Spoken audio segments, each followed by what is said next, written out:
இப்போ வாரெலும்பின் பொய்கை, வாரெலும்பின் பொய்கையில் இருக்குது. அந்த பொய்கையில் விரலை கொடுத்து ஏந்தி அவங்களுக்கு இடது பக்கத்து நோக்கி விசையை செலுத்தியாச்சுன்னா ஆள் மயங்கி போதங்கட்டு கீழே விழும்.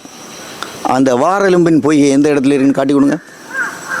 நெஞ்சு காம்பிலிருந்து நேராக கீழே வரக்கூடியதான் வாரெலும்பின் பொய்கை. இதில் இருந்து அந்த பக்கம் பக்கவாட்டு நோக்கி கையை வச்சுக்கிட்டு இப்படி பிடிச்சி இப்படி ஒரு தள்ளுதல்னாலே போயிடும். அந்த இடத்துல பட்டு லேசாக முனைப்பட்டாலே போகும். இதான் வாரெலும்பின் பொய்கை இயக்கக்கூடிய முறைகள். இந்த வாரெலும்பை எவ்வளவு தூரம் பிடிச்சி இயக்கணுமோ இது வாரெலும்பை தாக்கக்கூடிய முறை.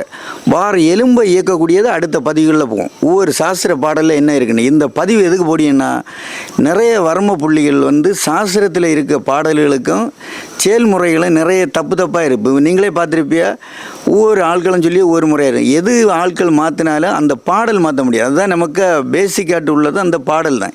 அந்த பாடலில் இருக்க என்ன இருக்கோ அதுபடி நீங்கள் ஒரிஜினலாக தப்பாக இந்த இது இருக்கா, அக்குப்ரெஷர் மாடிஃபை பண்ணியிருக்கா என்னன்னுள்ள நீங்கள் தெரிஞ்சு முடியும். அதுக்கு தான் பாடல். நீ வீடியோகள்லாம் பாடல் சொல்லி ஆதாரமாக தான் நம்ம பண்ணுவோம். நன்றி.